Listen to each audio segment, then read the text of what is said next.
Welcome to Wholesale Hotline, where we cover everything to do with wholesale real estate. I'm Jamil Damji. I'm Brent Daniels. And I am Pace Morby. And together we cover the most important parts of wholesale real estate. Lead generation. Conversion of sellers into contracts. And dispositions. Guys, remember when you're watching this show, do us a favor and squad up in the comments. Make sure that you are liking and subscribing to the YouTube channels and in the Facebook group Wholesale Hotline.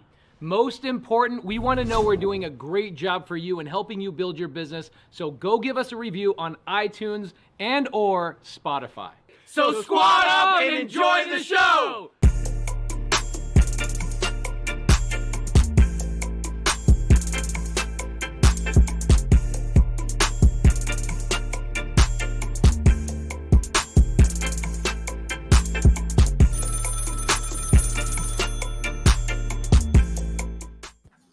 Welcome to Wholesale Hotline number 108. Gentlemen, every time that we are sitting across from each other like this, it reminds me of the very first shows where people were calling in, we were answering questions on that cell phone, and it was a bit of a mess. It was a bit of a mess. Hold on, can you say that a little louder? We need to put you on our microphone. Yeah, that's it. Yeah, it was a little rough. It was a little rough, but I'll tell you what, this is exciting. We've got an exciting show today. I don't know which camera. I got to get used to this here. Kong is here. Kong is going to pop in. He is in Phoenix, and he's going to pop in. You mean King Kong? That's it. I tried tagging him on Instagram, just FYI, and Instagram won't let me tag him because he's done. I guess he's just too crazy on there. Come on, man. There it is. There it is. So, guys, any questions that you have for Kong, this is your opportunity to ask him here on Wholesale Hotline. We don't have him for the full show, but we will have him for a part of the show. He's coming in here on his wife's birthday, y'all. Yeah, that's like dedication to the craft. Incredible. That's like loving on the community 10x. Oh, yeah, for sure. Jamil, talk to me. Let's open this up. I want to ask you this question, right? You're seeing you're like the person to go to really see the trends going on in wholesaling right now, right? Not only that, but just, is there anything that you're seeing in this first part of the year, this first quarter of 2022 that is new, that's exciting, that is something that maybe, a lot of people aren't really realizing yet? Is the volume of deals still up? Is it down? Are they bigger? Are they smaller? What is the landscape of the wholesaling business? Great question. So what I've been noticing is happening is that buyers are buying a lot. They are taking down tighter deals because tighter deals are happening. They are buying on speculation because they are watching and reading the reports of where the market is headed in the next 12 months. Inflation. All the writing is on the wall. The buyers aren't dumb. They know they're going to kick themselves in the ass for not taking down and pulling the trigger on what looks like a tight deal today. Right. That by the time they're done remodeling is going to be a smoke show of a home run. So we're seeing that a lot. In fact, today we walked a deal, Pace and I, on paper, it was a little tight. Sure. Yet, even on our way out, Pace was like, you know what? I want to buy this house. Yeah, I legit said that. He's just like, look, I know it's tight and I might only make 20 grand today. But by the time I'm done this thing, I'm probably going to walk with 50, 60. Right. So that's what we're seeing. We're seeing tremendous amount of volume, tremendous amount of activity. People are ready to pull the trigger. There's more liquidity in the market than I've ever seen. Hard money rates are low. Buyers are out there. They're ready to pull the trigger. I mean, guys, if you're not taking advantage of the market conditions that we have right now, you're missing the point. That's it. You completely are missing the point. Now is the time to strike. Guys, newsflash, okay? And I bet you this ages very well. Yeah. The market's not going to crash anytime soon. Right. It's just not. Right. The market conditions are, look, when you build. Well, what about Russia? What about that? What about all these things that are going on? COVID's gone now. What's the next thing that's going to come in? Right? Brother, we live in a world where I can't remember. I can't remember a time when it hasn't been fucked up. Right. Okay? There's always strife. Always something. There's always something. Otherwise, there wouldn't be news. That's it. The news needs something to cry about, to be sad about, to be fearful about, to sell you fear. The news needs something. Now, I'm not saying that what's happening in Russia isn't important. Right. It's important what's happening in Ukraine. It's important. Yeah. I'm not saying that COVID's not important. It's important. what's happened is important. The implications, the economic implications, the inflation, all the things, all the people that died, the loss of life, all of it's important. It's all important. And I'm not minimizing what we live in and how life has been. But what I'm saying is, if you're looking at global events and geopolitical situations to crash the market so it can be your time to get in, first of all, that's fucked up. Second of all, that's fucked up. And third, stop it. Damn, let's get to work. Say it a third time. That would have been so great. He's got plenty of them in there. Don't worry. He'll pull them out if he needs to. But you're absolutely right. Right now is the time to sprint.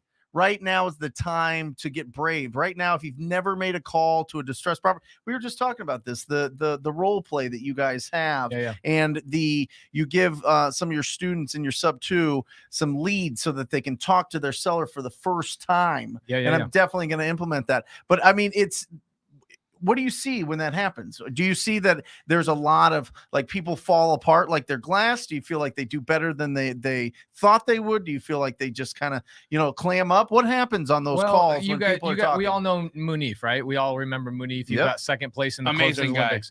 So let me give you the history on Munif just real quick. So for 2 years, he tried to get into wholesale, right? He joined those $60,000 mentorship programs that don't actually have any user experience or any high-level support. He then sees on my Instagram stories all my students doing role playing, and he goes, "What's this?" I go, "Oh, my students do role playing every single morning." And he's like, "I have to join your program." I'm like, "Oh, you joined my program not because of creative finance, not because." He's like, "Well, I see the community and I see the level of support." So he comes in there. He goes on what we call the daily dial. Any of my students in the side chat, shout out daily dial. A lot of my students in here love the daily dial. Do deals on there, and the first time that Munif did role play, okay? When he did role play, this is what happened. Jamil, act like you're calling me. You're the seller. I'm Munif. Okay. Yep. Ring ring. Hello. Hi, this is Munif. Oh, hi. Hangs up. Literally, Munif so hangs. I did that voice for nothing? Bro, no, Munif just hung up. I think you crushed it. You crushed it. Munif literally hung up. Guys, this was not even a real seller call. It was a role-playing call. He just got frozen. He froze. But that is what we actually are trying to get our students to go fight through. And then 5 months later, a guy who froze on his first role-playing call wins second place, only second behind RJ Bates. Right. Incredible. Beat out everybody else, all these quote unquote trained assassins. So wait a second. Are you saying that this is a skill that you can learn and improve on? And by the way, guess what he is? He's an engineer by education. And speaking to people, it's tough. I mean, it's tougher than an expressive personality. In 5-6 months with continual practice every single day, you can be a trained assassin.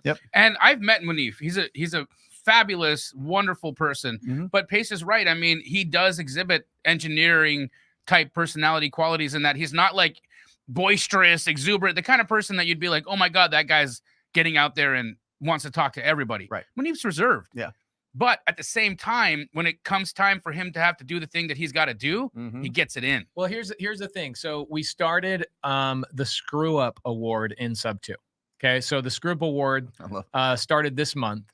And my students, we also have a support call every night called the Nightly Dial. And Daniel runs it. Daniel Quijano, you've met Daniel Quijano. Awesome guy. Amazing guy. He runs it for us. And what I do is I pay for the leads. I pay for the cold callers. They put them into a CRM that I pay for. And my new students are pushed to make as many mistakes with these new leads as humanly possible every single night. Right. And the person who makes the biggest mistakes actually gets to fly out, visit our office, hang out with me for a day, etc.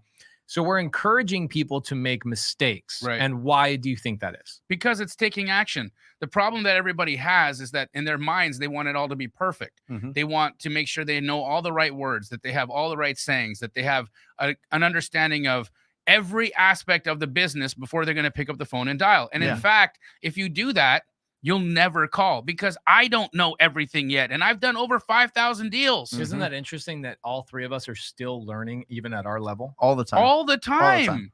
Well, that's one of the most exciting parts about this business. Yes. You know what I mean? Not only that, but just, I think that as you start having real professional conversations with people about real estate, you start understanding that there's only certain amount of things people are going to throw at you.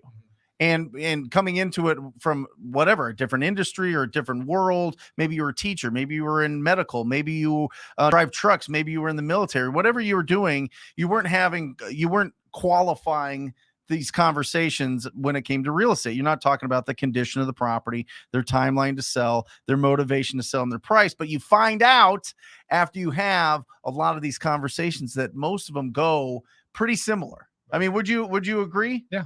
I mean, there's only a certain amount of objections that you're going to get when you ask somebody if they're going to, if they would consider an offer on their property, right? There's only a certain amount of objections when you're asking them if they would consider some sort of creative financing.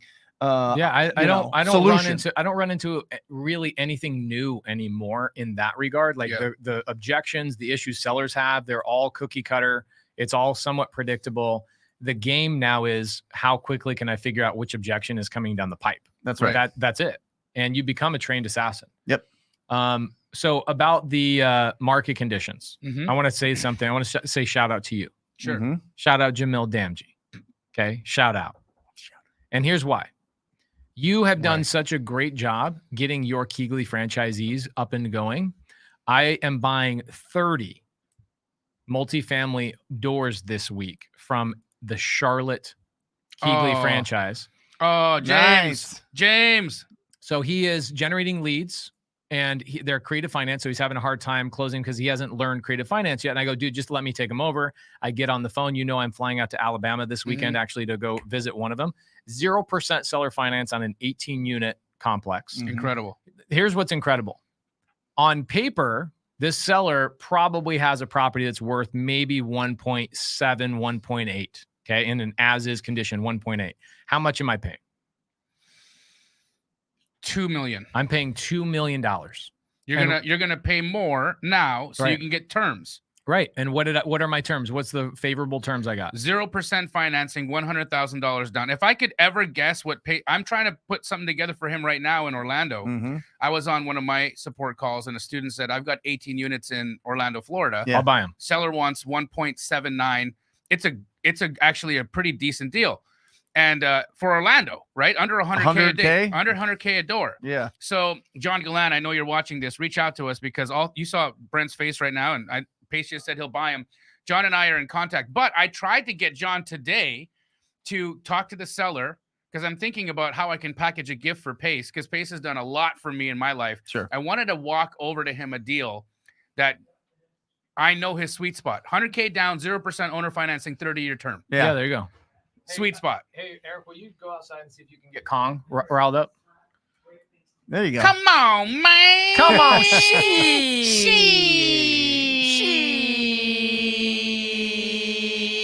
guys are holding it. There we go. And hey, welcome. Come on, man. You're so freaking funny, dude. How are you, bro? Dude, I love your stuff, man. Good to see you. Hey. Finally, I'm meeting all What's the up? legends. Finally. Hey, is that your? Thank you so much. Oh, I thought it was your wife. I was like, I feel so bad. She's here. Come sit down, bro. Come sit down. It's always the prettiest one that's camera shy. I know. It's always the ugly one that wants to be in front of the camera. No, That's right. That's right. Kong, what up, dog? Dude, hey, thank you so much for having me here, man. Dude, I'm sitting here, I'm shaking because these are some of the people that I look up to, that I we watch. love you. These Bro, are we love you. legends. Shit. Come on, man. It took us 108 episodes to get you on here. So this is great. Man, thank you so much. Thank you. Thank you. I was texting him early. I saw him. He dropped in Phoenix. It's his wife's birthday today. Yes. She's mad at him right now because he's working. She's legit mad at him right now. Oh, yeah. And so I'm like, yo, you want to come on Wholesale Hotline? He's like, I'd love to, but let me ask my wife's permission. And he made it. You absolutely made it, dude. Thank you so much. Your wife's birthday today? It is, dude, and it start off bad, bro. It start off bad, and it start with an orange. So she woke up, she went out there in Arizona, the trees there. She picks an orange, she brought it in to me. She's like, "Colin, why don't you have this orange? It's an amazing orange. It's amazing."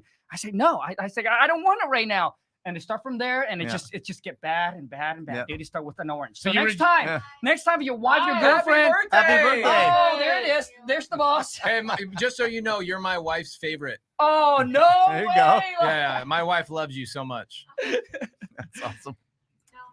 Yeah, thank you guys. This is such an honor. Thank you so much for having me here. Hey, bro, you're the man. I'll see you later. Kong, let me say right off the hop, Yep. you are inspiring tens of thousands, hundreds of thousands of people out there. Legitimately one of the funniest, most knowledgeable, real investors in the game, with a heart of gold and humble as hell. Right?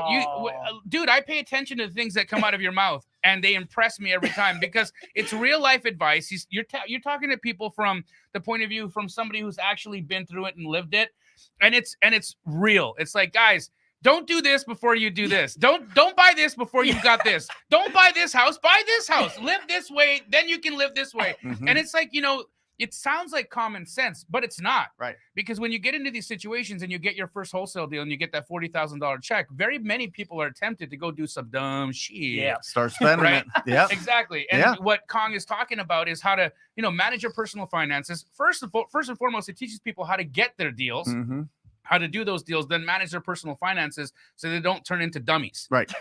And I think that is incredible information. I think people genuinely need to hear it. And every one of us in here is a fan of you. So absolutely.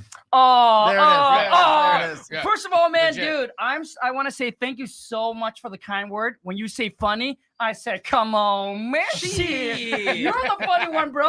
And when you say knowledgeable, I said, come on, man. Shit. I am the smallest fish in the tank right now. I'm sitting with some of the legendary, some of the people that are crushing in the game, and I'm learning every single day from you guys. So thank you so much for having me here, man. I appreciate it so much. But you are hilarious, dude. I appreciate that. You are super funny. I would love to have a Kong, Jamil, like video collaboration where we just break the internet and make everybody a real estate if you investor. did a show like Whose Line Is It Anyway? Oh, like what I'm saying? Like an improv real estate show where Brett and I tell you guys one thing you have to do and you both have to come up with your own skit. Yeah, dude. And then when Jamil said, hey, the word that's coming out of his mouth is this and that, dude. Most people don't understand the word that's coming out of my mouth, dude.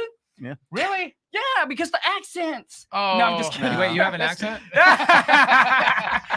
It's great. But Kong, you are wholesaling and you do a tremendous you do deals. Yes. So Brent was asking a question to me about what I've been noticing in the market as of late. What are you seeing? Where are you primarily investing, and what have you been seeing going on in the market as things have kind of unfolded? You're primarily in Seattle, right? Few months. Yeah. So basically, So basically in Washington States, but I'm probably too poor to wholesale in Seattle. So I try to stay outside of the skirt, like outside of Seattle. So we go everywhere else except for Pierce County. It just, I'm sorry, King County. It's just too expensive there. Yeah. This was like back in last year. We try to go there because obviously when you bigger spread there, right? Because of the higher price. So bigger spread. You're talking about 6-figure plus on one wholesale deal. So we try to drop 30 G's into the marketing. Got like 2 phone calls. Nothing. And I say, dude, this is too much for me. So if you want to see any kind of a dent, you're talking about you need to drop like 100 G's. So because there's some big fish there. So I say, you know what? I'm the baby fish. I'm the little Nemo. So let me just take anything outside of it. Yeah. So we just focus there. We try to jump into 2 other virtual market. But now I think because of the market where it's at today, we're just bringing it back to where we are. But the wife is wanting to get into Airbnb.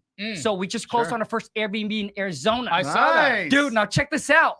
Dude, I would never imagine one day that I would own something in Arizona or even possibly moving. Dude, she's talking about moving to Arizona. Yes! And this is what I said. What happened here? I said, dude, Lon. This whole state would turn into a black hole. I told Lon, I said, Lon, let's listen. If we move to Arizona, I don't know if I can do real estate anymore, dude. Like I will get eaten up. So no. I know. There's so many deals here. If you move to Arizona, you might become the 4th host of Wholesale Hotline. Yeah, you might, bro. No way. Oh, stop it. Legitimately, I think that would be pretty neat. Looks good in the seat. He sure does. Looks good in the seat. Come on, man. Shit. Let's go get this money. Yeah, baby. Oh, man. So this is good. so awesome. So you're primarily dropping direct mail as your main lead gen source? No, man. Right now, we're doing very little in direct mail. Okay, what's your strategy? Yeah, we're doing a lot of probably cold calling. Yep. We're doing a lot of text messaging. Yep. And I think we're trying to stay away from the whole direct mail just because for us in our market, it's not working as well. Right. But I'm not saying that it's not working in other markets. Right. And I know direct mail still work, but it's just the cost of it for the return of it. Yep. So we just do text and we do cold calling. No internet? Oh man, PPC. No PPC right now. Yeah. It's incredibly difficult. I'll be honest with you. Like we've gone back and forth, and we continue to test. And of course, we work with Brian. He's incredible. But PPC it's a beast. Yes. It can be extremely expensive, and it's kind of wavy, and it's tough building a robust business model off of a very, very fast-paced moving target when it comes to ad spend for PPC. Yep. Because if you want to do PPC, you got to have deep pocket like Jamil. Actually, if we'll be honest, I'm the poorest person on this table, I think. And I'm pretty rich. Yeah. He is pretty rich. Awesome. So, guys, this is a question and answer show. Make sure that you put in the comments any questions that you have for Kong. I mean, he is here not for too long because he's got to get to dinner with his wife Where are you taking for her her? birthday. To go pick some oranges, I'm sure, right? Well, that too, because that's free. But I'm thinking like, Burger King, maybe a little McDonald's, maybe. like a little cheeseburger. That's so good. Oh, it's so awesome. Great. Yeah, guys, bring your questions. Also, for everybody that's watching this, do us a favor right now. Hit the like button. YouTube's algorithm wants to see that you're engaging with us, that you like us. Leave a comment, drop something. Just be as engaging as you possibly can. And also, I want to remind you guys that if you're not listening to the Wholesale Hotline podcast on Spotify and Apple Podcasts, you're missing out a tremendous amount of content, because what you see here weekly is only 1/7 of what we put out, because we're putting out content on the Wholesale Hotline podcast channel every day, and it's different from what you're listening to over here. So if you're not a part of the podcast community, get out there and get to it. Well, how important is it to build up your business with referrals, with people that you squad up with people that you joint venture? Like I really think that everybody should be as loud as possible if they're getting value out of the shows and the podcast, because then it brings more people into 100%. It, and then you get more interaction. Activity. Well, we've seen it, and there's been plenty of people who have talked about the deals that they're doing with folks in the comments of Wholesale Hotline. That's it. And so people are connecting, building businesses, creating business partners, structures. All this is happening in the comments. And what, $150,000 in assignment fees was made a couple of weeks ago from two people who squatted up together? Come on, bro. Come on. It was $255,000. $255,000 in assignment fees from two people who squatted up in Wholesale Hotline's comments. That's top 5% income earners in the country. Right? And that's happening just off of a podcast. So, guys, do your part. Subscribe, like, go download the podcast, leave us a review, and be good stewards, because good karma will find its way back to you. Hey, I got to tell you guys something that's kind of cool. So there's a story on Wholesale Hotline you guys have not heard yet, but we have somebody in the side chat that squatted up with somebody else in the side chat about 3 weeks ago. Okay. And they go off, they do a deal together. It was actually a deal I turned down. I'm like, I literally replied back. I go, I'm too busy. I can't deal with it. Jamil and I are filming 14 hours a day for the TV show. I can't. I go, here's somebody to go work with, right? That didn't work out. They went to the comments in Wholesale Hotline. They found somebody to JV with. They go and sell the deal thinking they're going to make $100,000. 50-50 split. They're both going to make 50 G's. Nice. Okay. They just find out, one of them finds out, that's kind of running and controlling the deal. They found out they're going to make an extra $100,000 above what they thought. So the other person that they JV'd with in the comments on Wholesale Hotline is going to find out next week's Wholesale Hotline that they're making an extra $50,000 that they didn't know about. They're going to find out about it on Wholesale Hotline. I'm setting this up right now. Yeah. That's what my whole entire village makes in a whole entire year. Look at the comment. Look at the comment. Look at this. That's impact, brother. Oh, isn't that incredible? Hey, Kong, you've been a huge motivation for me. I speak English as a second language too, and seeing you crushing helps me think I can do it too. Oh my gosh. Thank you so much. Thank you. And that's super real, because people come to America from everywhere. Yep. And it's probably, the fact is, that comment probably came from one of my family. No, but it's honest, dude. It's honest. And you know, there's so many people that are trying to change their lives, and you're literally inspiring an entire generation of people to get into real estate, man. Thank you so much. It's great. Thank you. So a couple of things. I think we should pull up some questions in the side chat, guys. Yep. Let's fill some questions. Here's a question that I see Daniel Radcliffe asked: how do you comp a multifamily property when there's no comps nearby? Daniel Radcliffe, if you were paying attention to when Tim Bratz was here on Wholesale Hotline the other day, multifamily is not comped based off other properties nearby. It's based off of its income. So you're not going to comp multifamily by multifamily because there's something nearby. You're going to comp it based on how much money it's bringing in, its cap rate. Are you talking plus 4 units? Yes. Because below 4 units still comps. single family. Yeah. Before single, you're 100% so right. Make that clarification. Because most of the time we're talking, it's duplex, triplex, fourplexes. Right. That the people are finding, and that you do want to find some comps, but still, even then, there's still the investors are going. They're still going income approach on the fourplexes and threeplexes as well. In fact, I just did the sixplex, and I thought I overpaid, and then when we looked at it, I didn't. Right. I didn't overpay at all. Yeah. Sorry, Jesse. So you're buying multifamily now? Yeah. Okay, big guy. I mean, listen, I'm getting into it because here's the thing. I cut my teeth on multifamily to start. I know. And then I went away and I just wholesaled single family for about 6-7 years, and everything changed in the multifamily space. So I had to become a student again. I had an opportunity to work with a heavy hitter multifamily lady in town. Her name is Sophia Willits. She's an incredible investor. She's flipping multifamily properties all around the entire city. Awesome. I brought her this sixplex. She did some comps and immediately saw the value in the deal. We're actually JVing on it together. Our plan is to take it down and then resell, make a profit. Awesome. I think we should make a few $100,000. Do you run into a lot of multifamily? You know what? I like when it comes to rentals for long term, I do want to do multifamily. Like I don't want the single family. Like I don't want to have a bunch of single family. I like them all together if possible. So one of my goals this year is to buy 20 units where I'm at, which is in Washington. You want to State. buy? You want to buy them in Washington? How about 18 units in Florida? No, I'm buying that. Yeah, what are you talking about? Yeah. I don't think I have a big. How we put our money together and buy it together? I don't think I have a deep pocket for that 18 units. It's 1.79 million for 18 units. That's okay. It's very good. Why don't you and I buy it together? Deal. There you go. Okay. Done. John Galan, I think you might have just sold your building. This guy, John Galan, has been growing his beard. Yeah.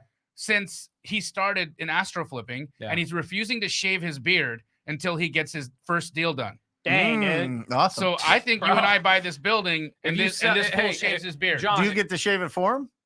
Like maybe a barber? we shave it in Vegas. He's going to be in Vegas. We shave it and on we stage. shave it on stage. Oh my God. Yes. Yes. Hey, That's exactly what guys, we're going to do. speaking of Vegas, so unfortunately, Clever Summit is completely sold out 40 days ahead of time. Oh, dang. 40 days ahead of time. It's actually oversold. It's going to be the craziest event ever. So sorry, guys, if you guys did not get in. It's Any virtual? They're not looking at virtual yet. Just keeping it tight. Yeah, they're it's Cody Sperber's last event he's ever going to do, and he's been doing them for 15 years. Yeah, wow. It's Cody Sperber's last event, so he's going crazy. So here we go. A lot of people are curious, Jamil, since I beat you on the link competition, are you going to shave your beard down to the chin strap again? No,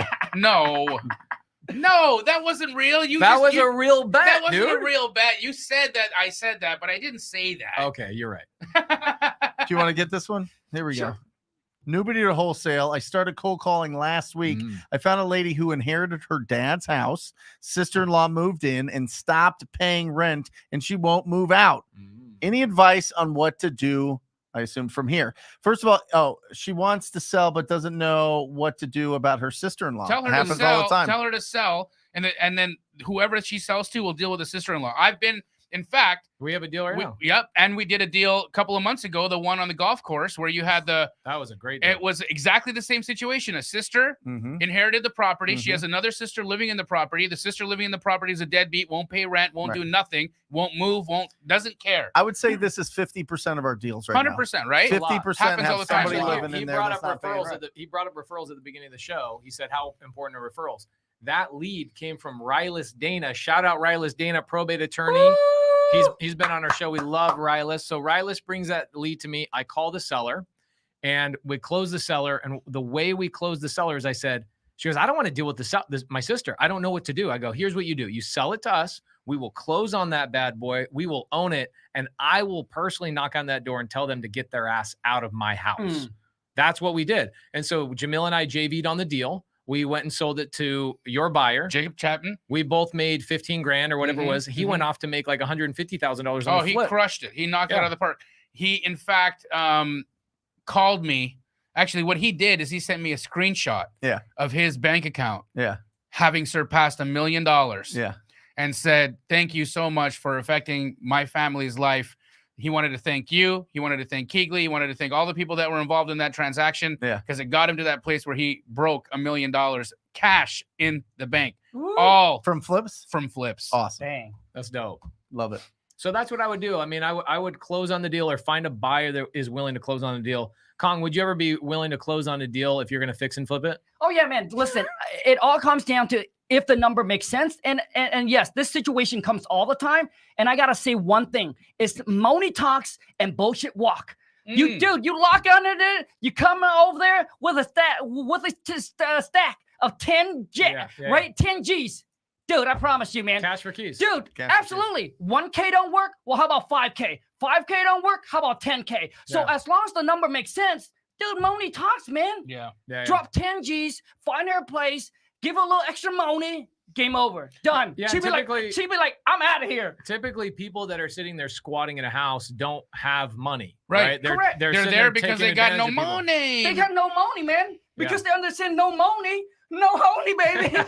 So I'm telling you, we run into this all the time. And our buyer, the same thing. Our buyer's like, hey, Kong, we got a squad in here. They won't move. As long as the number makes sense, if we can have the spread, we'll have to do cash for key. Right. And it works. I'm telling you, it works 99% of the time.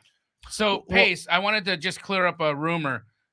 We were competing. Pace won. Okay, guys. I'm gonna announce the defeat. I was defeated quite embarrassingly from Pace Morby on the contest on who's gonna use whose link. But guys, Pace is not that kind of a guy. Everybody who bought on Pace's link or my link is gonna have a chance to win because Pace loves all the communities and everybody that's involved. What are they gonna win? Well, Pace, talk about it. I want to hear you say it. No, you say it. So on stage at Clever Summit, I'm going to pull a randomizer out like a software. Yep. And everybody that bought tickets through my link and Jamil's link, I'm going to select somebody in the audience and I'm going to partner with them for 30 days by physically moving myself, my wife, my kids out to their town. And for 30 days, I shut down all my other businesses and all my other endeavors, let my partners run them, and I dedicate 30 days to their business. And what I'm doing is I'm attempting to do 5 things in 30 days. I'm going to get their first wholesale deal. I'll get that done in 12 hours. First deal. Easy. Okay. First wholesale deal done. Second thing I'm going to do is I'm going to get their first sub 2, their first seller finance. I'm going to get their first flip under contract, and I'm going to get the contractors the money raised. Yeah. I want my name on it. And then finally, my goal is to get a I'll send you a link. Yeah, please. The fifth thing that I'm going to do is I'm going to get a multifamily deal under contracted and funded, and I'm going to have them as my partner on that deal. Wow. Send me that link. Send me that link now. That is better than a Christmas present. Here's the problem, guys. The problem is we talked about this for 2 weeks. Yeah. We ended up selling out the Clever Summit. And it's locked out. So I'm not trying to promote it. It's locked out. It's sold out. I think you guys didn't. Sorry, bro. Y'all didn't take advantage of the. I mean, we were being honest when we said, "Hey guys, like this, it's gonna sell out," and then it sold out. It oversold. And Cody Sperber called us both today on set. Stop. He's like, "Bro, I shut down the website. Stop talking about it." So I had to go on Instagram and say, "Sorry guys, it's completely sold out." Yeah. So if you did get a ticket, you did the right thing. If you got a ticket on Jamil's link or my link, you did the right thing. Here's the caveat to that. If you're not physically there in person, someone else is going to get picked. Well, dude, do you think here I am building this up for the last 4 or 5 months? I'm going to go take my family, my wife, my kids to somebody's, North Dakota or some shit. And somebody wins on the randomizer thing and they're not even in the audience? No. Dude, if somebody wins and they live in Phoenix, I'm going to laugh so hard. It'll be amazing. Be so great. I got to stay in my house for 30 days. It's like vacation. Let me real quick. And it's just sticking to my brain. And I got to get it out before we move on. That last question about the sister-in-law or the mom-in-law staying in the house. first step is have a conversation with that person because there might be a lot of friction between that relationship and they might move on. And just like Kong was saying, then you can approach them. Hey, what can we do to help you financially to move on? A lot of times there's just not a really good relationship for a ton of other reasons. And sometimes they're like, yeah, we'll just move out. This literally happened to us down in Casa Grande. Jeremy just sold that deal for $147,000 profit today. But yeah, she was living in the house. She got the house in a divorce. $147,000 profit in Casa Grande. Yes, we got it for $67,000. Was there like $140,000 worth of meth in the garage? Like, how did you make that? That's amazing. No. It has another $100,000 worth of opportunity in that deal. Oh, I love it. So you left some meat on the bone. Oh yeah, always. By the time it's done, it's going to be fantastic. But the gal got the house in a divorce. In the divorce decree, had 6 months to get it in her own name under her own loan. Didn't do it. 9 years later, he goes back to the court. The court gives him the house back, and he's like, "Just take it. I don't care." Wow. Happens every day of the week. Yeah. Not for us, but I mean for somebody. Somebody has that story somewhere across the country every single day, probably 100 times a day throughout the country. It's just taking shots. It's just getting up to the bat. It's having a quality conversation with the distressed property owner and solving that problem. There was a comment in here about somebody that is dealing with a husband and wife that are split up. The wife is not picking up the phone, etc. Okay, there it is. Drew. I saw that, but I sorry I didn't get to it. So husband and wife split up. Husband is motivated, wants to sell. Neither the ex-husband nor I can get a hold of the ex-wife. What can I do? So if she's his ex-wife, that means there is a divorce decree. Look at the divorce decree. So I did a deal in Chandler, Arizona about 2 years ago. It was a sub 2 deal, had very little equity. We hold it still to this day. It's an Airbnb. The husband and wife both were on the mortgage.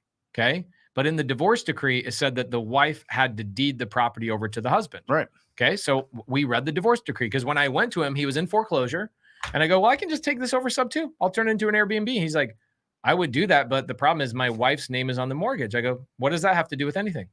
He's like, what do you mean? I go, show me the divorce decree. Sure enough, in the divorce decree, it stated she had to deed the property to him and relinquish all rights of the property. So essentially, she sold it to him subject to. Right. Because she stayed on the mortgage. Right. So he then sells it to me subject to, deeds the property to me. Mortgage is now still in the husband and the ex-wife's name. A year ago, I get an email. She's going to love that. Yeah. Oh, I get an email from her attorney. I'm sure you did. He says, we were notified of a sale. The mortgage did not get paid off. And I go, no problem. And I wrote my attorney and him together and we sent him a copy of the divorce decree. And we said, this was perfectly legal. As per the divorce decree, she relinquished all property rights. He then relinquished all property rights to us. Please let me know where this is illegal. Went away.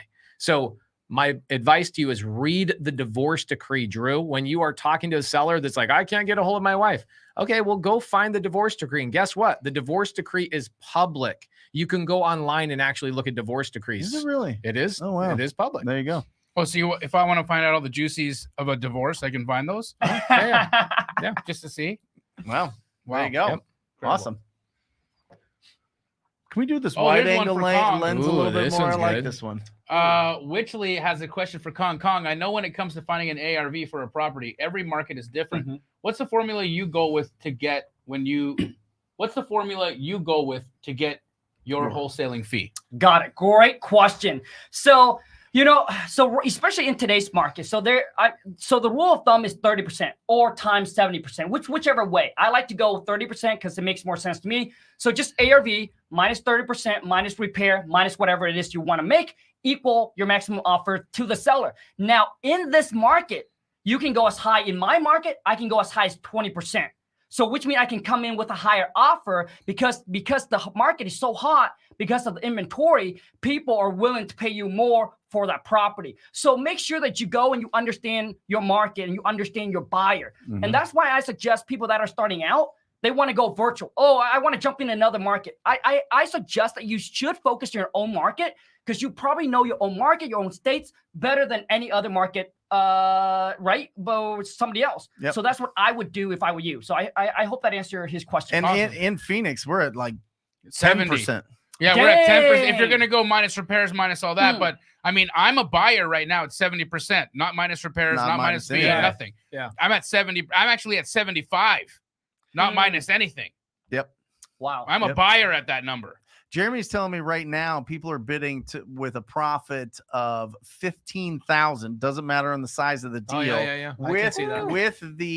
With the knowledge of that it's going to be higher by the time they're done with the project. Right. And people are having to buy on speculation right now because we know it's forecasted that double-digit returns in appreciation and inflation are happening. Yep. Yeah, but to me, I think those are for people that have bigger deeper pockets. Yes. So for those of you who's starting out, like doing one flip or two flips, I'm thinking if you're banking on appreciations and going in there with a tight margin, I'm telling you, if you're into the fix and flip game, one bad deal, you can get even in today's market, you can get a bad deal, right? And you either have to hold on to it, take your money out of pocket to pay for it, so that way you can keep holding on to it. But don't get excited and jump into squeezing yourself tight. Like people that have bigger pockets, they have multiple streams of income. They can take a bigger hit, right? So they can buy property that are in a tighter margin. So for those that are new, want to go in the tight fix where you like, oh, I'm okay with making 15,000 or 20.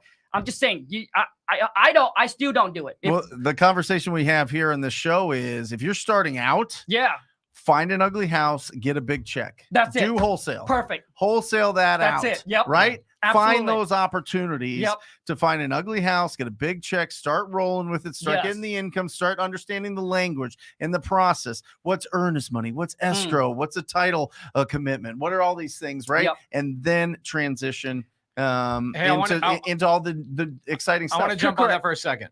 Okay. If you guys, anybody in the audience, anybody in the audience that has multifamily deals at retail, if you're, did I turn it off? Sorry, I screwed that up, guys. This is what happens. I screw things up. There you go. Brent knows technology. All right. So it's a power button. Anybody in the audience that has multifamily where your seller is interested in seller finance, I am a buyer of anything 15 units or more. Nice. And if you don't understand creative finance, I will get on the phone and personally close your deal. Okay. So I just did that for your boy out of Charlotte, both his deals. The first deal, I'm paying $200,000 over retail because I'm getting 0% seller finance on a $2 million purchase. Like I just saved myself $1.5 million in interest over 30 years. I got on the phone and negotiated that deal. I'm paying an assignment fee to your boy on a deal I paid $200,000 over retail. Okay. So if you guys are looking to wholesale deals, there are buyers out there for creative finance like myself, and I will get on the phone and walk your seller. I'm personally flying out to Alabama this Sunday to meet with the seller. She refused to sell to me until she met me in person because she's like, how are you paying $200,000 over retail? I'm like, because you're giving me principal only payments. Second deal I'm doing with him, he says his seller goes, I'll sell to you on seller finance because it's going to help me out with my tax situation, but I need to talk to a CPA. So what do? Simple solution. I get my CPA and your boy's seller on a phone call together. My CPA tells us exactly how to structure it. So if you guys need help on multifamily deals, 15 units or more, with sellers that are willing to sell on seller finance, DM me and I'll personally get on the phone and close them shits. Okay. There you go. So Brett, for those of you who are like new into the game, and I agree with you, right? So I keep my business extremely simple. I just wholesale, buy rental property. Now the wives want to get into Airbnb. Right. I started out as a fix and flip. I almost went bankrupt, wiped out. I suck at it, and I discovered wholesaling.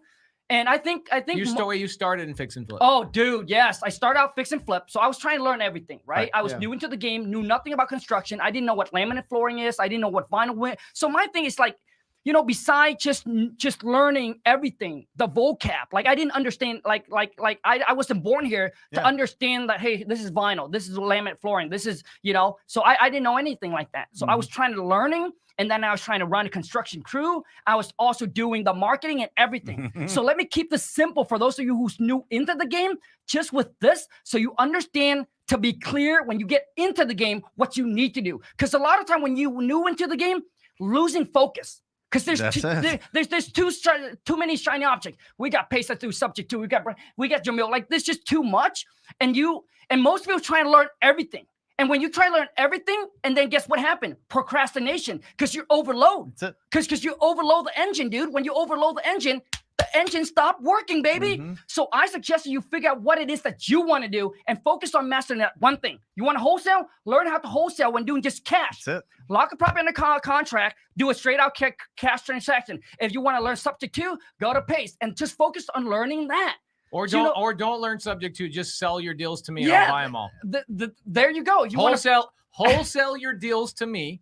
I pay wholesale fees on sub 2 and seller finance deals. That's what I do. Just keep wholesaling. Just keep wholesaling them to me. I'm gonna connect you with John because he wants you to talk to his seller. You want to do that deal together? I'll lock it up. Okay, cool. I'll lock it up. I'll raise and then we're gonna shave John on stage in Vegas. That's right. And I'll wear his John. Where's your beard as I need to see this guy. Oh, he's incredible. He's actually an accountant, a CPA himself. Awesome. He's in tax season right now, but he's decided he's not shaving until he gets his first deal done. Hey, roll down to Quashawn Carter right there. He says 12 unit out of the question. So Quashawn Carter, one of my students. Okay, do you remember last time we were in West Palm Beach? You and I were both doing our Q&As for our students down in the lobby of the hotel. Yes. Okay. So Quashawn comes on. We got like 300 students on there. Quashawn's like, yo, I got this seller I'm having a hard time with. He's ready to go on sub 2. I go, let me get on the phone. I'll close him. He goes, really?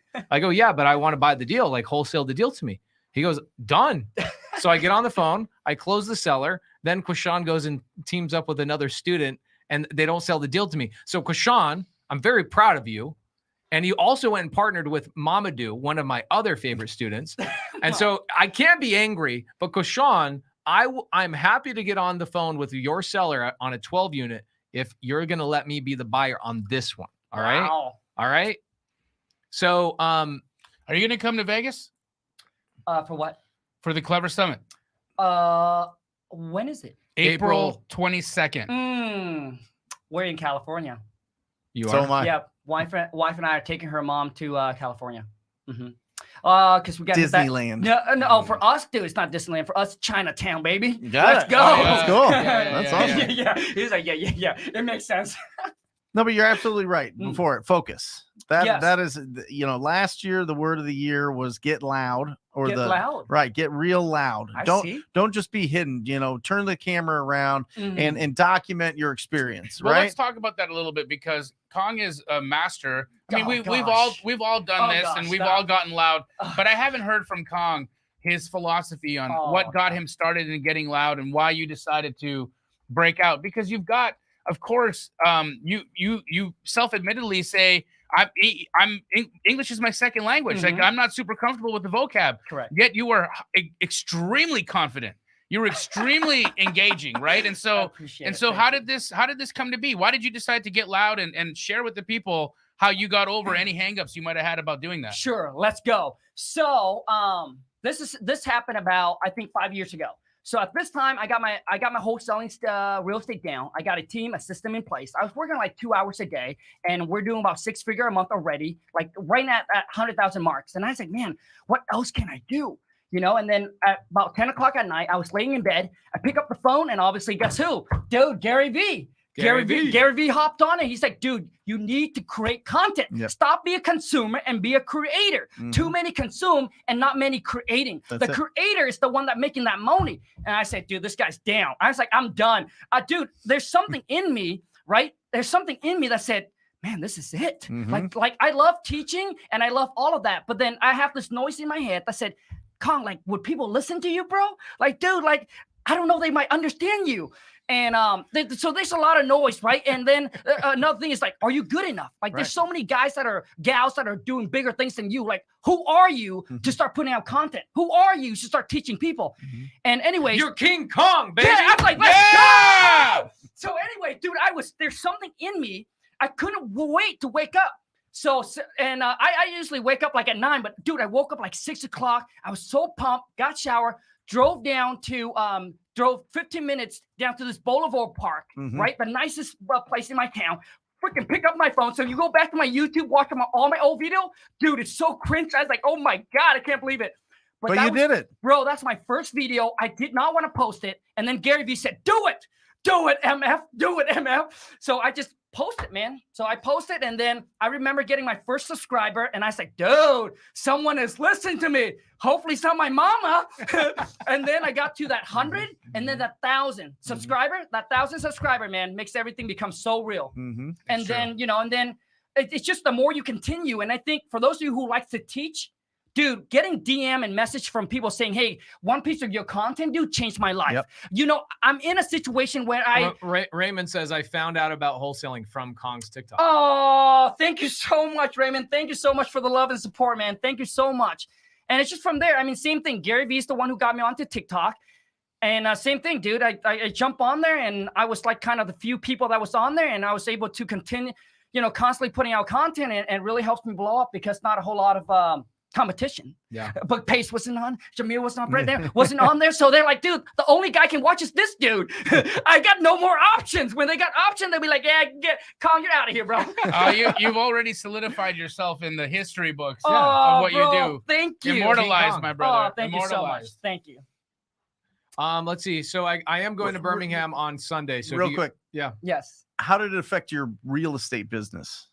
Dude. You know what I mean? There's the you know, almost celebrity on TikTok, right? I mean, for real. But I mean, he's a legit TikTok celebrity, 100%. No, but I mean, millions of followers, bro. 3.2. But beyond, like, does that bring deals in? Yes. Does that help out? Like, how is there a way to get loud, get excited, share your journey with people, and still get referrals, get people reaching out that want to JV or help or whatever, lend you money? Bro, you got it right here. So when you get social media, every single one of your business get impact because every single of your business get attention. So last year we did about 1.5 million in just our real estates. My social media branding, all right, did over 2 million just from social media. Right. And then my other affiliate, we also do affiliate marketing as well. So it's just what every single of your business get impact. Yes, we get people that are sending you deals where you don't have to spend a bunch of money on marketing anymore because now you got your followers out there just hunting for you. Right. And they trust you. They're like, oh, Jamil's doing deals. Dude, I follow him. I like him. I trust him. I know if I send him deals, he'll get me paid. And he don't care about how much I make or whatnot. Right. So we get deals. Obviously, we get students. We get coaching, like all of that. Yes. So if you have business, and I say realtors too, realtors needs to get loud. Like, dude, if you, especially in today's market where it's competition, dude, if you can get loud, if you can own it, which means everybody in your states, dude, the world should know who you are. If I want to come to Arizona, if I want to buy or sell a house, dude, you should pop up. Yeah, you will dominate. This is a great point. So, you know, a couple of weeks ago, we went out to Hollywood because I was in contract on a Hollywood Hills house. And we go out there and I go on YouTube and I just type in Hollywood Hills and there's like only 3 realtors that are actually on there. And here's what they're doing.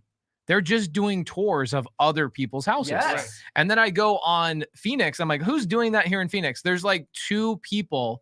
If you are a realtor anywhere in the country, guys, you don't even need to have listings. You don't need to have buyers. You don't need to have anything. You literally just need your phone and go, I'm going to go do a tour of a listing for you guys and show you what a $2 million house looks like in Seattle. It's a tent in a park, but no surprise. But, you know, that's all you have to do to get loud. So when people are curious, like, how do I create content when I haven't done deals? Guys, it's absolutely easy. So even if I'm a wholesaler, how do I create content if I've never done a deal before? Your journey. Right? Brent probably did this the best on, what do you guys call it? Power Saturdays? Super Saturdays. Super Saturday. Super Saturdays. Like and what did you do on Super Saturday? Invite everybody over to make calls and to just get, you know, a lot of it when we're starting out is just a lack of confidence. So if you have a group and you see other people doing it and you see somebody being brave, it makes you braver. You know what I mean? It's like hanging out with a tough guy, right? When you're around a tough guy, you become a tougher guy. You know what I mean? That's why you feel so good around him, right? I usually feel hungrier when I'm around him. And I love how Brent called me a tough guy and Pace called me a hungry guy. They're both right. So, see, and then the thing is, like, people willing to spend money on marketing, like run ads. But dude, posting content is free. Dude, and people said, "Hey, Kong, how many pieces of content do I post a day?" Dude, how much money does Instagram charge you to post? Dude, they charge you nothing. Dude, it's free, baby. Let's go. And Pace said it the best, dude. When you first start out, and Gary Vee said it, dude, stop worrying about creating. Right. It's documentate. That's it. Dude, document your journey. Document. Hey, Eric, would you guys put this on Eric real fast? The camera back on Eric. Eric, sit down for just a second so people can see your face. Oh, you don't? No, it's right here. Eric, pop your head around here. I want to give you a shout out real quick. Come here, buddy. Yeah, let's go. Come here over here, bro. He's like, what? I wore my swimming shorts. I didn't know I was going to be on camera. Just say, come over here and just dip your head in here just real quick. I love the short, bro. Oh, and he's got his Birkenstocks on. Get your head down here. Get your head down here. Okay. Look at this. Read that out. Read that out loud for me, bro. Where? On the screen, bro. I found this wholesale industry from a real paste made. Thank you all. So that's not me, dude. It is me, but it's Eric. It's Eric that is helping out. Eric is such an amazing guy, and he helps Jamil out a lot. And guys, Eric, thank you so much, man. You don't go, bro. Yeah, thank you. You are helping a lot of people, dude. Even in swimming shorts. Yes. My favorite color too, bro. Thanks. Yes. Yeah, actually, Eric does have sick BMX content. It is legit like one of my favorite Instagrams to follow. What's your Instagram, Eric? Eric Ballman. At Eric Ballman, BAHLMAN. Will you put it in the chat? Yeah. There you go. Let's see. Can't wait for season 2 of Triple Digit Flip. Cool. That's going to be out in a bit. You know, Primal Eskimo actually had a question a couple of minutes ago. He said, what would we do? Okay, this is very different, but he said, what would we do if the internet shut down? Primal Eskimo. I'm not sure. Are you talking about like from our content standpoint or our rental income or wholesale or whatever? Do any of us really rely on internet to do deals? I mean, yes, that's how we communicate with our buyers. That's how we comp. It's how we comp. There's so much that we would be. If the internet goes down, we have a bigger problem. We have a huge problem. Right. But the access to information has been absolutely a game changer for everybody. I think this is why when we're talking about wholesaling, and I get this question all the time because I'm Canadian. People say, hey, I want to wholesale in Canada. Can I do it? Dude, I get that all the time. All the time. And I'm like, no, you can't wholesale deals. You can legally wholesale in Canada, but wholesaling in Canada is nearly impossible because there's no access to information. The reason being is that the way that it's set up, realtors control all the comps. There is no freedom of information out there. And so if you want to get like non-disclosure states here, if you want to find out how much something is sold, you actually have to go to a realtor to get that information. Then there's no third party like Batch Leads that let you know like how much it's like the mafia, right? Well, remember, communism, Canada is democratic socialism, right? Which is like just next door to communism, right? So it's very controlled. Now, I love Canada. It's a great place to grow up. It's a great place for free healthcare. But also at the same time, it's got its limitations. Yeah. So if you're in Canada watching this show, you can wholesale, just not there. Wholesale in the United States, do it virtually. However, Jamil did get his first wholesale deal and plenty of other wholesale deals in Canada. But it's not called wholesale. It's called a skip transfer. There you go. Yeah. And you invented it. I thought you and David you and David Steed. Yes. By the way, are you good? Are you good on time? We still got you for a little longer. Yes. I don't want to, starting out with the whole orange situation. I don't want this to be a slippery slope for your evening. Let me text the boss really quick. Okay, I want to ask a couple questions. There are a lot of new people in here. Okay, so Brent. Yes. What does this business come down to? What are the 3 things this business comes down to? Well, really, that wholesale hotline is based on. Well, first of all, squat up. Squat up. Squat up. Right. So, well, and actually, you know what? Tim Bratz hit it right on the head. It's really 2 things, take action and squat up. Take action and squat up. And in that action that's a huge menu of opportunities to take action. Getting in your car, driving around and finding an ugly house is a win. Getting the phone number for that house is a win. Calling that number and hanging up real quick is a win. Yes, absolutely. You know what I mean? Knocking on a door is a win. Yeah. Turning your phone around and going, you know what? I want to be a real estate investor. I know this is super weird. And I'll probably get some hate on this, but I'm going to document my journey, and I hope you guys will join me. And I'm going to try to own a bunch of properties. You know what I mean? Like, that's a win. Any of these things, going to a meetup, showing up here, getting the information that you need, getting your questions answered, going to whatever, going in and just meeting other people that are doing this business and having the courage to reach out to them through DMs or through, meeting them face to face, whatever it is all a win. It's all in that action taking. Was there a third that you were that's just burning in your brain? Well, I mean, the three that I was thinking was lead generation. Oh yeah. That's the three parts of the business. 3 parts of the business. Yeah, so the 3 parts. On this, Michael says, do you guys recommend a certain type of lead to go after as a beginner? I'm going to start out.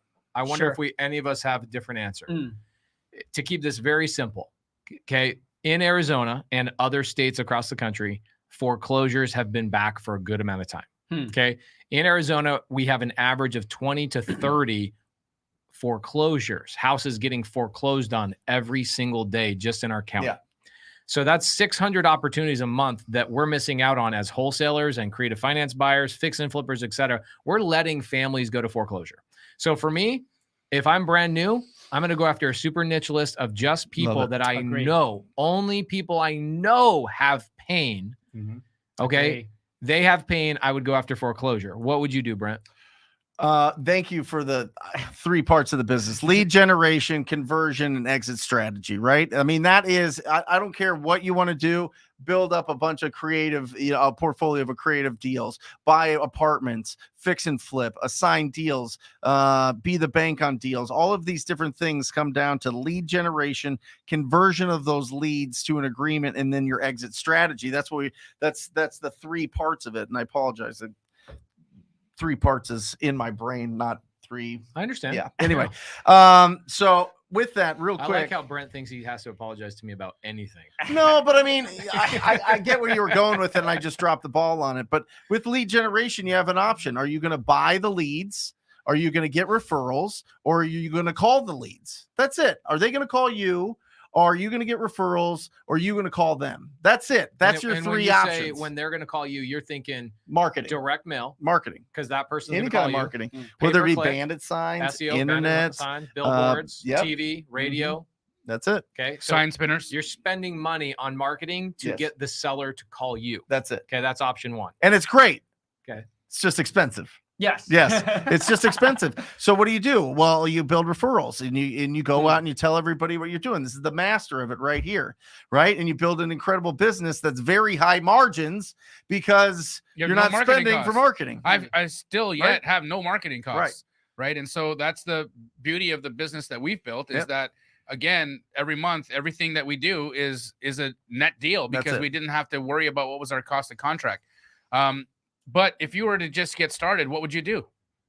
I'd find an ugly house. You would drive for dollars. So you would go market. You would call them, not wait for them to call you. I would be proactive. I would go with that. If I was totally and if you're broke, if you're not broke, if you've got some money, if you don't want to be the person explaining to your wife or husband where that 15 grand in savings went before you get the confidence and before you have the skills and before you have the game plan of knowing what the hell to say to a distressed property owner. I agree. So you want to go out and start getting reps with these conversations. You could do it for free. You could do it you could literally get an address of an ugly property, go on the online, type that address in, phone number for that address. It's probably not going to be accurate. So your advice is essentially driving for deals. Driving for deals. Because that's where like 60-70% of people get their first deal is just driving around neighborhoods and going, damn, 80%. This house looks like shit. I'm going to call them. That's it. Well, I'm going to guess what your strategy is because I remember on YouTube watching you call FSBOs. If you get it right, I will I'll pay. You'll buy me McDonald's? Yes. Okay. Or maybe you'll give me the orange from this morning. So why if you get a cheeseburger, if you guess the right pace, double cheeseburger. I want a Big Mac. Okay. Ooh, I don't know, bro. I might have to check my. I might have to call my credit card first. So I'm wrong. It's not FSBO. You wouldn't call FSBO. No. So for those of you who are starting out, dude, let me just get straight to the point. Expired listing. Let me explain. I love expired listings. When I first started, expired listing get me multiple deals from rentals to wholesale to fix and flip, and it's free. And it will teach you how to network with realtor because you got to call these realtor. Where am I finding those? Dude, okay, so I contact an agent and I tell them, hey, can I get access to the MLS, right? By giving them something in return. By, hey, if I call these owners, the number don't work for me, dude, I'll push them over to you and tell them to contact you or you contact them. That's a great strategy. But now check this out. When you hit expired listing, you don't want to hit anything a year or 2 years ago. Dude, you want to go all the way back. Oh, you want to go all the way back? Hell yeah, bro. Because the reason why is, okay, so you go back. Hold on, shit. I don't have my own notepad. I need a notepad, No, guys. stop Damn, it, Pace. Oh, dude, this is kindergarten for Pace. Come on, dog. I like this. This is good. So you go back 6 to 7 years ago. Now check this out. When you go back 6 to 7 years ago, what was the market like 6 to 7 years ago? Dude, it was not like today. Will you explain what an expired listing is? Correct. Expired listing means that these are people that put their property on the market that they like, hey, I want to sell. But for whatever reason, they don't sell. Now they're sour about agent. They don't want to list their property anymore. They don't want to work with an agent. You call them up and you're like, hey, dude, we're investor. I work with a group investor and I want to buy your property for cash. Dude, that is like music to the ear. Now check this out. This is the key to expired listing. So when you go 6 and 7 years back, dude, the price of 6 and year back is not right now. Most seller, when they list that house 6, 7 years ago, well, guess what, Pace? Most of them don't understand or don't know that the market has to appreciate. Even they do. They don't know the market like we do because they don't look at it every day. Dude, if they want 100,000 6 years ago, dude, if they ask him for another extra 10%, you still win. Yeah, I agree with that. So when you go back, because that's the price they put up. Now they understand nobody buys it. In their mind, it's like, dude, nobody buys it when I list at 100,000. What makes me think I can get 200 G's? Yeah. Now you come in, you offer them where they list the property at, and if they even understand the market, dude, you go 10%, 15% more, but there's still a big spread in it for you because the market has appreciated so freaking much. I like that a lot. It's free marketing. Heck yeah. Okay, so I've called a lot. The first 3 people, and by the way, this logo right here. This logo is came from a subject to deal I bought from an expired listing. There you go. Okay, so I love expired listings for both cash and creative finance. So Red X was the tool that I used before. It updated, went straight into your dialer every single day. Is we that call still it around? as a real estate agent because real estate still is around. Yeah. And I love your advice about going back further because if you call the new expireds now, there's 70, hammered. 80, 100 calls by agents right now. You call them years ago. Genius. Another strategy on getting expired Kindergarten is go to your title company because they all have that data. And I actually every day, in fact, send it to me. I'll call it right now. Let's make some calls every right now. every single day, I get an email from my title company with this. So Pace, you know this. People actually, one of my biggest what time was this? Blow up was the whole what does this say? Calling. Expired list. What time did it come in? When I first started out, I do cold call. 8:57 this morning. It comes cold call now from my title company. But every day. When I got in, I got a little bit monies to start leveraging. So we were standing out and waiting for calls to come in. But expired listing, dude, I hit that thing hard. And I was able to build a lot of relationship with some really good agents. I would look at Red X. So you've got ugly houses, drive for deals. Guys, just write this down. If you've never done a deal before, 80% of people get their first deal from driving for deals, right? It's very simple. Get in your car, listen, put on a podcast, cruise around. You would be surprised at how many shitty ass houses are. In fact, I swear to you, it's like 20% of houses out there look like shit. Yes. Okay. And it's true. You and I are driving around for this TV show and doing all this all stuff. day, like, dude. We're just looking around at this all day long. We're like, oh my God, can we just stop filming so we can go and buy some of these houses? Seriously. Because it's like there's a lot. You've got expired listings. Yes. And I'm saying go after foreclosures. If your market is allowing for foreclosures, I love foreclosures. I'm gonna throw an audible in the answer. Oh, we already know this. Well, that's why you had everybody else go before you. Yeah. So wait. So if you guys drive around my neighborhood, you might look at my house as shit. But dude, we did that. Well, because when you live in a mansion and you look at other average house, that average house to me is like, dude, this is a mansion. Dude, I'm just kidding. We were driving for deals on the TV show. We were driving for deals, and we go, all right, what's the game we're gonna play? And I go, let's find houses that have the ugliest dead trees, like big ass dead trees. So we're driving through this neighborhood and we pull up to this house and I go, Jamil goes, damn, look at that house. That has the ugliest ass tree. And I go, oh shit, that's one of my Airbnbs. It really was. It really was. Wow. It was a little different because I spotted the dead tree from the sky. I'm like, hey, we got to go to that over there. Yeah. Pace didn't realize it was his house. As we were getting closer and closer to it, you can see he was slowing down. Oh my God. I was like, oh Oh shit, dude! I can't imagine what you guys would say about my house, bro. Come on, dog. Oh yeah, right. What would you do, Jamil? I would focus on exit strategy. Okay. Because look, why not step into a situation where the deal is already there? Yeah. Why not step into a situation where the deal is already there? Explain it. What does that mean? Well, so typically what happens is wholesalers will go up and lock up deals. Oftentimes they don't have an idea of how to get rid of that deal. And it happens all the time. I get DM'd thousands of messages from people who say, I got a deal under contract. I have no idea what the hell to do. That's why Keegley became something. Yeah. Because people need this. They need help with dispoing their deal. They need to find a cash buyer. They need to go out there and build those relationships. They need to connect the dots. So when the deal is already consummated, when we have the contract in play, let's now commit and actually take it across the line. Yeah. What sucks is when people lock up deals and then don't complete them and cancel them. Right? So be a part of the solution. Be the other half of the equation and bring a buyer to the deal. This goes back to what Kong said. Kong said earlier, he said the hardest, and I've said this, it's like I should put this on a shirt. The hardest part of real estate is that there are too many ways to succeed. Yes, that's right. And so most people kind of spread out instead of focusing and just doubling down. What were you going to say? Dude, no, absolutely. So when Jamil said that, for those of you starting out, same thing. Like you're hunting for seller. You can't get a property under contract. Well, guess what, dude? Build up your cash buyer. Yes. Right? Build up your cash buyer and wholesale. It's free, right? So you find somebody that already has a deal, that did all the work already. Dude, you just help them bring a buyer to the deal, split 50-50. Yeah. If they're going to make 20 G's on that, guess what, baby? You're going to get 10K. Let's go. And that's squatting up. And it costs you nothing. Yes. There's one question.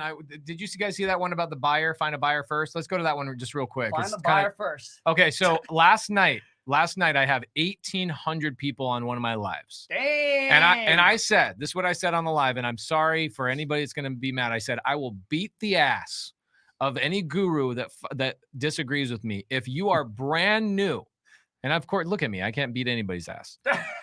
But I said, if you are brand new, you don't understand how to find value. You don't know how to comp. You have no idea about the area. What do? Do you find the seller first or do you find the buyer first? 100% the buyer, because that's where the knowledge is. Right. If you don't know how to comp a deal, you go find a buyer that can help you verify. So when you are driving for deals and you are calling expired listings, you can call your buyer and go, I don't know how to comp this properly. Can you help me understand it? If you're calling wildly, right? Like we were talking earlier about how sometimes wholesalers will get houses under contract and lead sellers on for months and months and months because we're talking about a deal that's about that. Here's an interesting, we're not going to name any names, but somebody we know went and locked up a deal. They were supposed to close this deal in December. December 18th. December 18th, they're supposed to close this deal. They didn't come to Keegley until last week. Oh, wow. And so the seller is sitting there. Here's what happened. The seller has a deal that they're supposed to buy with the proceeds of this house. Yep. So they've been strung along for 3.5 months or whatever it is. And anyway, you got to find, if you're brand new and you don't understand how to find value and you don't know how to comp a deal, step one, go to Straight Outta Compton on Sundays. What time? 5 p.m. 5 Arizona. And then secondly, get a buyer. Correct. Do you have any buyers that you could go to dinner with, like they're friends of yours? Yes. Okay, Jamil, do you have any buyers that are friends of yours? Yes. Oh, I mean, you're on a TV show with one of them. Yeah. Yes. Brent. Yes. Guys, you need to have friends that are your buyers, right? What about my man, Jack, 80-year-old guy? Yeah. Incredible man, like one of the best. He's actually one of my very good friends. Yeah. And we're completely different generations, two completely different people. But I love this guy. He's one of my buyers, but he's more than a buyer to me. He's like a brother. I feel like not having a buyer is like going and trying to win the NBA championship with one person on your team.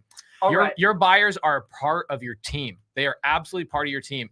Most people look at buyers the same way they look at sellers. Like, I should be afraid to talk to sellers. You know what? I should be afraid to talk to buyers. And they're always asking, how do I talk to a buyer? It is literally the easiest part of this business is how to talk to a buyer. Right. Hey, can I bring you deals, Kong? Yes. Oh, hey, yeah, let's go. Kong, where are you looking for deals right now? Yes.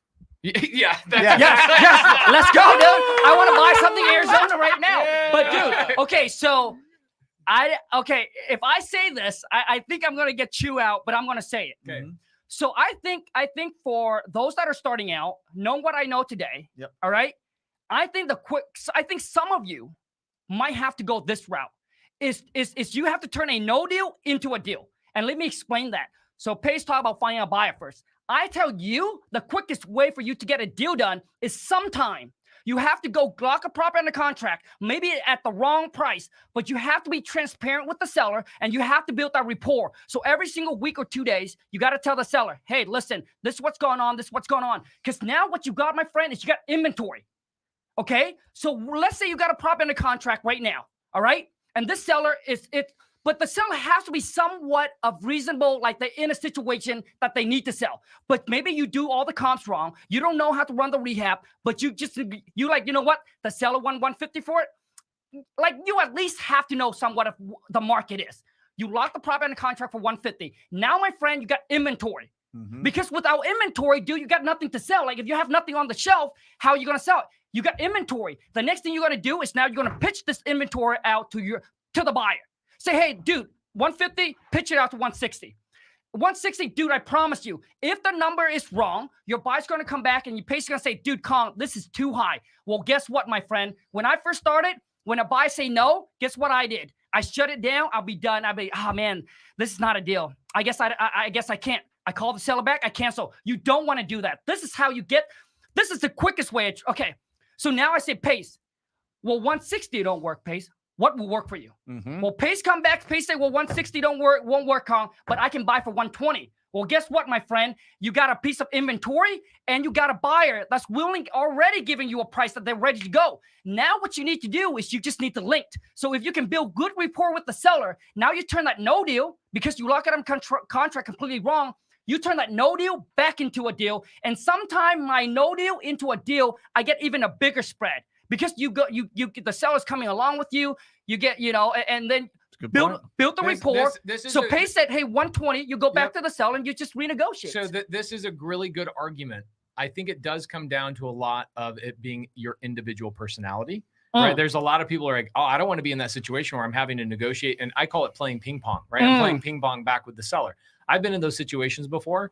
I like what you said is be transparent with the seller. You might just go, look, one thing I gave last night on my live is I told people, tell the seller you're representing another buyer.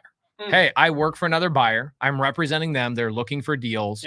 I'm going to shop this deal to them and see if they're a good buyer for it. There you go. And it's okay to go about having that conversation, but I would advise all of that's really good advice. I would just add one thing on top of it. Make sure you are not putting a seller in a position where they're making decisions with their finances, moving out of their houses, all that kind of stuff. So ask the right questions and don't put people in bad spots, because we've seen so many people where they've gotten into a U-Haul and they've started moving away, and then Jacqueline, one of my sellers, one of my sellers, absolutely happened. She, the first time I talked to her, I agree. I go, you sound like you're in your bathroom. She's like, well, I'm laying in a sleeping bag in an empty living room. She's like 85 years old, by the way. And I go, why are you sleeping in a sleeping bag? She goes, I filled up my U-Haul a month ago. I've been waiting for these guys to close on my house. I go, what price did they give you? $300. I go, Zillow says your house is worth $289. They paid $300,000 for your house. She goes, yeah, I need the $5,000 of my proceeds to go move across the country. I'm out of money. So guys, don't put your sellers in those situations. But I do agree with that. There's been a lot of times I've gotten deals done where I tell the seller, hey, I'm representing a buyer. Let me go shop it to my potential buyers and I'll let you know what they say. And you go back to the seller and you have the rapport strong enough to go, look, my buyer's willing to pay blah, blah, blah, blah, blah. And you work yourself into the deal. Absolutely. I'm seeing a lot of chat in the chat. People asking, hey, is there a Keegley here? Is there a Keegley here? A Keegley there? Guys, there's Keegleys all across the country. 90, they're not in every market. 90. They're over 100. We're in 110 markets now. If you want to know if we're in your market, 110 markets. And you guys still are closing me out. I can't buy a franchise. 110 markets now. All you got to do is DM me on IG at JDamG and I'll help you out. I also think that there's something to be said about finding a really good deal. But if you don't know value. Well, what I'm saying is there's the internet. If it's around 66% of Zillow, if it's above 250, if it's below 250 to 100, 50%, and if it's below 125%, you're going to be pretty close. And then at that point, you can talk to all of the buyers and get all of them. Because some buyers, in my experience, when I started out, the buyer agreed to the price that I locked it up at because I just threw it out there. And then they put on $92,000 in the first 2-3 deals, but where I could have gotten a lot more. This is also an argument I make all the time. That's, in my opinion, that's not a real buyer. That's a guy playing both. He's playing both sides of the fence. right? But how do you know if you're talking to a wholesaler versus a cash buyer? You look at the public record. No, I mean, he owns a ton of properties. Are we talking about the same person? I think I know who you're talking about. Derek Jar. Oh, okay. I like Derek Jar. Yeah, he's a huge developer. He's phenomenal. Yeah, I like Derek. But that's who I sold my first 3 deals to, and he assigned it to other people. Yeah. And that's fine. That's how I learned it. But you were leaving money on the table. You don't know, and it's the whole reason that I mean, Keighley has exploded because they give people buy prices. Well, there's no buy prices if there's no opportunities. So what's your buy price in this zip code? Well, it's all over the place. Give me a specific address. Well, no, I'm saying, look, let's say I'm driving for deals, which is your advice, and I love the advice. Yes. That's right. I drive for deals. I call seller. Seller says, yeah, I would take a cash offer. I would immediately call my buyer and go, I'm going to walk into this appointment tomorrow. I need to know what is your sight unseen highest price, and I'm going to go in there and negotiate. Once I get photos, I'm going to get myself in a 10-day inspection period close to your purchase price. I think it gives you a lot more confidence. It's what I did. That's how I got my first deal. I went to Jamil, not understanding value, not even understanding what the word assignment was. And I go, what would you pay for this? He told me. I made 25 G's on my first deal. And I go, so now I got this contract. What do I do? He goes, so what we're going to do is we're going to do this thing called an assignment. It's great. Yeah. And look at him now. Yeah. Look at him now. Yeah, I've done a couple of deals since then. But I would say there's Keighley's out there to verify the numbers. You've got real estate agents that you can talk to. You've got other things. Understand value. I believe you got to understand value. And so great. These are all great strategies. We all have different strategies. And for all of you guys that are not tuning in to Straight Outta Compton on Sunday, and you fancy yourselves real estate investors, shame on you. No, really though, shame on you, because you need to watch that shit. You have to understand how to value houses, and there's tricky ones every week. Everywhere. Every week I get one, and Pace sends them to me. He sends his students to. They're like, hey, go piss off. I actually tell my students, I go, literally don't go there unless you have a really challenging one. And so they all go look for really challenging deals, and I've never seen somebody stump you ever. I mean, I'll be honest. If I've been stumped. I have been stumped, and typically where I'm stumped is when it's like a very different type of property in a rural area. That's it. And then I'm like, well, you know Call what? an agent. Yeah, it's very difficult. This is difficult to comp because there's nothing there to pull from. But otherwise, I'm very good. Okay, so here's another really good question. Some likes on here so that we can expose the channel. Give us some likes. We got 59. There's 631 people here. Let's get some likes on here. People, guys. Hit that like button. Love. Come on. It helps. Here's a question. I saw this pop up there a little bit ago. Okay. They said, if I have money to start, does that change what I should do from the very beginning? My answer is no. Exactly. Why do you want to lose your money? Here's the thing is, like, you guys see Ryan in the side chat. See Ryan Kokerhans. He is my partner in my multifamily business. He's one of my partners. Guys, we can do so much in this business. I'm going to literally add over 100 doors to my portfolio this month. With zero ad spend. Okay, zero ad spend. Jamil and his 110 franchisees nationwide will do 300-400 deals this month with zero ad spend. Oh, baby Jesus. Okay, if you guys understand how to squat up, there are so many people. Kevin Cho right there in the side chat. Kevin Cho. Kevin Cho for a long time was focusing on Craigslist and Facebook Marketplace. And that's how he got his first 5 deals. Zero ad spend.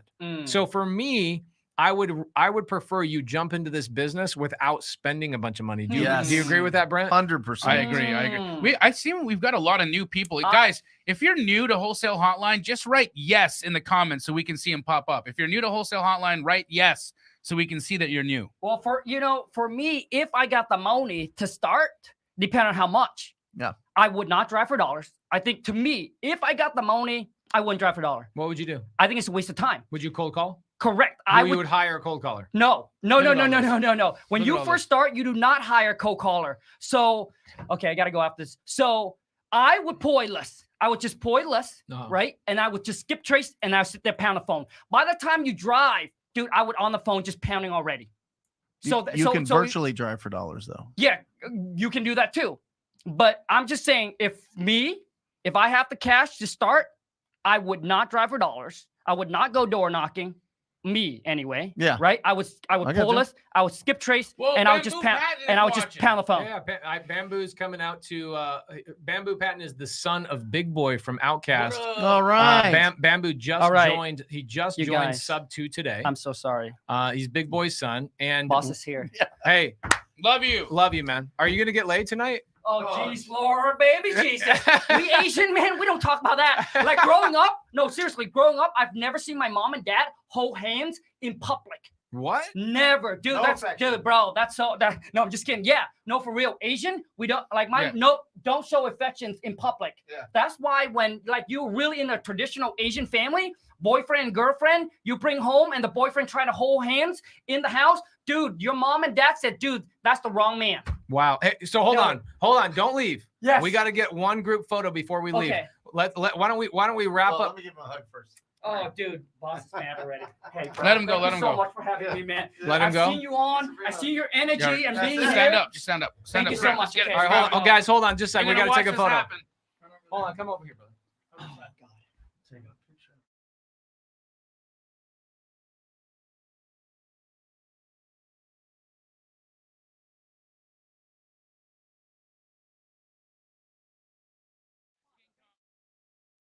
Bye. Thanks for coming through. That was a lot of new listeners. Yeah. A lot of new listeners are here learning about wholesale real estate. So guys, if you don't know what Keegley is my disposition company. We help people providing you buy numbers, providing you comps, and bringing you buyers for your deals. So if you want to connect with one of them, reach out to me on IG. It's at JDAMJI, and we'll help you out. Also, Brent, don't you do a weekly show where you help people? Every Wednesday, 10 a.m. Arizona time, which is now Mountain Standard Time. We go live for 2 hours. So if there's any questions that slip through the cracks here, make sure you join us. It is 2 hours from 10 to noon on Wednesday. We do a Thursday show with Ryan Zolan called Millionaire Before 30. Do not miss that. Do not check that out. Jeez. It's the worst pitch of all time. Yeah, it's too great. Don't watch me. We're too good. It's too good. Yeah. And then it's at JDAMJI, guys, right? At JDAMJI. And then Pace, you dominate Sundays. What are you doing on Sunday evenings?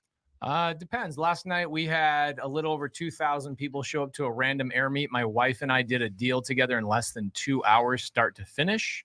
That was dope. A lot of people watched that. Brad from A&E tuned in and watched us there. But usually I do Sunday service on Sunday night, 7 p.m. Arizona time. Been doing it for 2.5 years. Usually get about 900 to 1,000 people that show up to that. So that's a lot of fun. One thing I'm going to be doing on this Sunday is I'm going to be traveling out to Alabama and then also Atlanta. So what I'm going to be doing is I'm flying into Birmingham Saturday night after you and I speak. And I'm going to drive up to I'm going to drive up to a little north of Birmingham, look at a 18-plex I'm buying, drive over to Dalton, Georgia, where I'm buying a $2 million commercial building that's already rented out, subject to. Brad Lee and I are collaborating on that deal. $0 out of pocket, $2 million in the portfolio. Then I'm driving down to Atlanta to check in on a sub 2 deal I did with Jamari. I'm going to grab dinner with a handful of people in Atlanta and fly home. So if you guys are in Atlanta. Are you going to be back for Monday?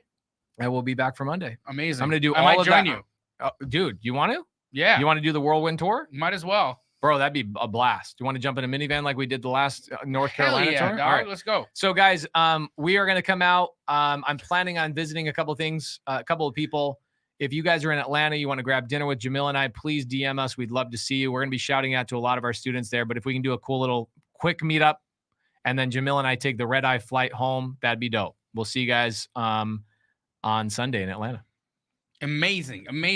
Guys, we are just so grateful to have the incredible audience that we have. Again, we had over 18,000 downloads over the last week. So make sure that you're going, because I keep seeing these things. You guys need to do the show more than once a week. Yeah, we do this podcast. We do a podcast every single day. Monday through Sunday on the Wholesale Hotline podcast. So go to Apple Podcast and download that cheese. Yep. Go to Spotify and download that cheese. Okay. You want to listen to the podcast because that's where it's happening.